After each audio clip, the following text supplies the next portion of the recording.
RSS, BJP, ABVP से जुड़े पिंटू महादेव नाम के एक शख्स ने हमारे न्याय योद्धा राहुल गांधी जी को जान से मारने की, गोली मारने की छाती पे धमकी दी। न्याय योद्धा राहुल गांधी जी हमारे बीच में आए हैं और वो मनोवादी ताकतों से बहुजनों को, जो इस देश के सदियों से 90% वंचित रहे, शिक्षा से, मान सम्मान से, उत्पीड़न के शिकार रहे, उनको न्याय दिलाने की लड़ाई लड़ रहे हैं। जब जब कोई मनोवाद के खिलाफ लड़ता है तो पूरे ब्रह्मांड की मनोवादी ताकतें हिंसा के जरिए उसको अपने रास्ते से हटाने की कोशिश करती है। महादेव नाम के एक राक्षसी शैतानी प्रवृत्ति के व्यक्ति की ना नरेंद्र मोदी जी ने निंदा की, ना ये जो बीजेपी का जो जेपी नड्डा है उसने निंदा की, ना ही आरएसएस का जो संचालक है उसने निंदा की। साथियों, जय हिंद। 26 सितंबर बीता भी आरएसएस, बीजेपी, एबीवीपी से जुड़े पिंटू महादेव नाम के एक शख्स ने हमारे न्याय योद्धा राहुल गांधी जी को जान से मारने की, गोली मारने की छाती पे धमकी दी।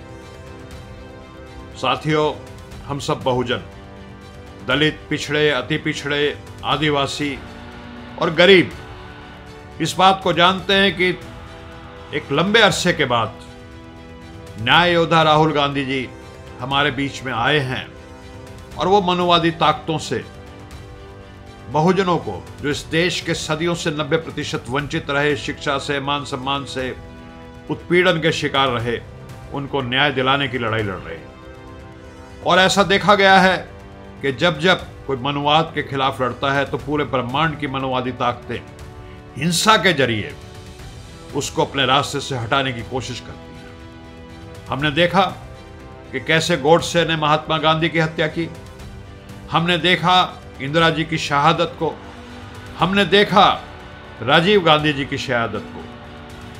कांग्रेस पार्टी और उसके नेता हमेशा लोकतंत्र मूल्यों को कायम रखने के लिए, समता के मूल्यों को कायम रखने के लिए, इस देश में भाईचारे के लिए लड़ाई लेते रहे हैं और बलिदान भी देते रहे हैं।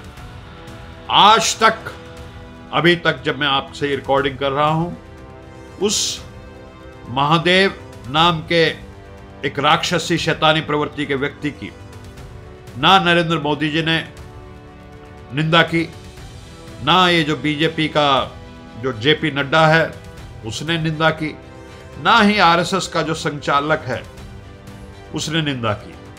तो मैं आप सबसे अपील करता हूं कि हमारे देश को संविधान से चलने दीजिए।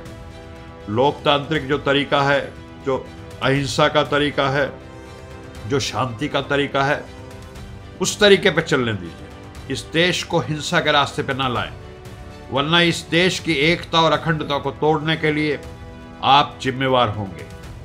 हमारी कांग्रेस पार्टी ने, इंदिरा जी ने, राजीव जी ने, महात्मा गांधी ने देश की एकता और अखंडता को अक्षुण्ण रखने के लिए सर्वोच्च बलिदान दिया।